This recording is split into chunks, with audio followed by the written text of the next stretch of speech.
Your daddy's dead, Nick. Well, back, guys, to Fog Wrestling. It's AEW Collision 1 year anniversary show, 15th of June 2024.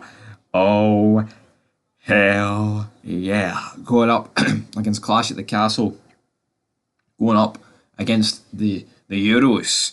I mean, not the Euros, but here. It was going up against a lot of stuff, obviously with Clash at the Castle taking place in the UK here in Scotland. That is it's kind of irrelevant. It means you could actually watch them both back to back, but let's not be talking about back to back and whatever and whatever. And let's see how good this show really was. But we kicked off the show with the IWGP World Heavyweight Champion Jon Moxley, Wheeler Yuta, Daniel Bryan, and Claudio Castagnoli taking on a Rocky Romero, Leo Wash, Mikey Nichols, and Shane Hasty. Something stuck in my throat there. What's going on here? Scooby Doo. If this review sounds lackluster, I'm a bit hungover, everybody. Just thought I'd let you know that. I just realised I've got a bowl of ice cream and it's melting.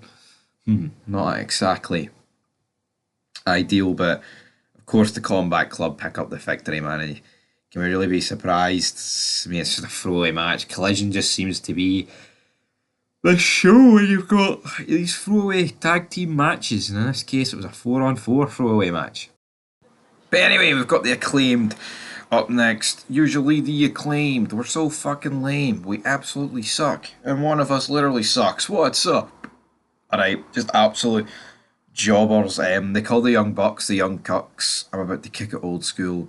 Yo, listen. Brandon Cutler came out and they said that essentially that the 1 year anniversary Collision needs to be done right. Tony Khan reverses the fines of the Acclaimed. Christopher Daniels gets confronted by Brandon Cutler, but then Daniels decks him with a clipboard, and then the Acclaimed do the shiver me timbers, scissor me timbers to Cutler in the ring by.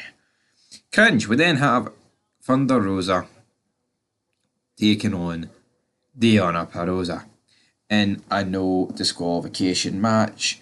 I mean, I've seen worse matches, put it that way. Some spots in there with tables, some spots in there with chairs.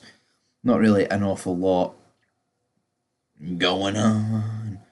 Not really an awful lot going on, but of course, god damn it, the match got stopped. Holy moly! I mean, it was a unique enough finish with Thunder Rosa getting caught in the ropes. So yeah, I'll give credit to AEW, even if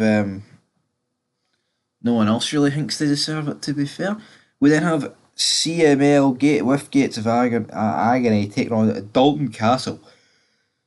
Alright. And he's with the boys. But can forget about the boys, man. It's no happening for them. It's absolutely no happening. But yeah, the pinfall is picked up by Hikaru alongside the Gates of Agony. This is a formidable unit. We then had a backstage interview with Top Flight and Action Andretti. Yeah, we know who you are. It was great seeing you, Leo. I mean, it's just fucking. I mean, it's a who's of jobbers at the end of the day, but no need to fear. Alright?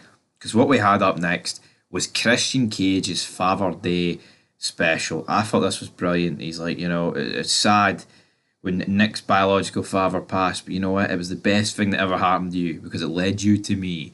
Then there's this Father Day card whipped out for Christian from Nick Wayne, which I thought was brilliant. Reading out Kill Switches and raging, they're chanting Luchasaurus, the crowd pissing him off, and Christian's like, "No, you fucking stay there, big man." And then he's like, "It's not uncommon for fathers to give some Father's Day. That's what good fathers do. Hell, Tony Khan's dad gave him millions of dollars to start this company just to put a smile on his face. So Tony, you can start to call me Daddy as well." And I thought this was brilliant. Honestly, I love Christian, man. Christian's so underrated, man. So funny, brilliant. He is. Christian's the man. He fucking is, man. You just cannot spin it. Christian is just fucking brilliant, and he's so underrated. incredible. I'm not overhyping this segment here, or like pretending that this was like a 10 out of 10 thing, but his mic works just brilliant. But then a TNT ladder match qualifier, Lee Marathi taking on Top Flight. It's Dante Martin. Dante Martin wins this matchup, but then they said on commentary, that's what Nigel McGuinness said, but if you were scoring this on points, you'd have to give the match to Lee Marathi. I mean, what are we doing here? Alright, what are we doing here? Then Dante gets like battered, then Leo Rush walked the ring, he shoves Ogo into Taylor, and Leo kicked Marathi out of the ring. Leo living up to his word and coming to the aid of Dante Martin. It's exactly what Schiavone said. We then have Hikaru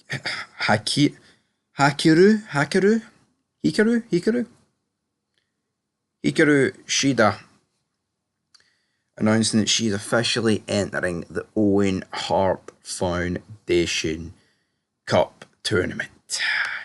That's a real laugh, isn't it? And then we have Kyle O'Reilly versus Anthony Henry. Kyle O'Reilly wins in about 10 seconds. What did this do for anybody, man? Nothing.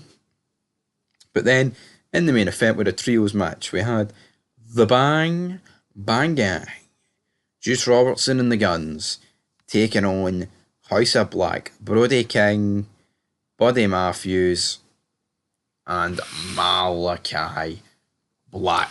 Right, so there's a few things to talk about here. Buddy Murphy's pretty much done his knees in here. He jumped off the top rope. His knee pretty much took the entire brunt of the impact and got injured. Brutal spot. Now, I don't know. There's a lot of talk saying that they actually called an audible here. We'll have to see what will happen. Christian fucking just battered Buddy Matthews, and it looks like he was a victim of a concerto. So, yeah, Tony Schiavone, what in the world is wrong with Christian Cage? Christian, that's what I like though. Christian's like throughout this show, but as Buddy Murphy picked up that knee injury, and then there's just a Christian spark him out to make it a bit more realistic. I mean, it could be, it could look that way at the end of the day, but we'll have to wait and see how it's going to go, guys. House of Black looked like a bad injury. They're not a trio anymore. So unless they add a new member while Buddy Murphy's is out, because it looks like, knee ligament sort of damage or something. That's what it looked like to me. But anyway, guys, that's your Collision review. Feeling a bit under the weather here. I'll give this show, I'll give a 3 out of 10, man. I thought Christian was really delivering.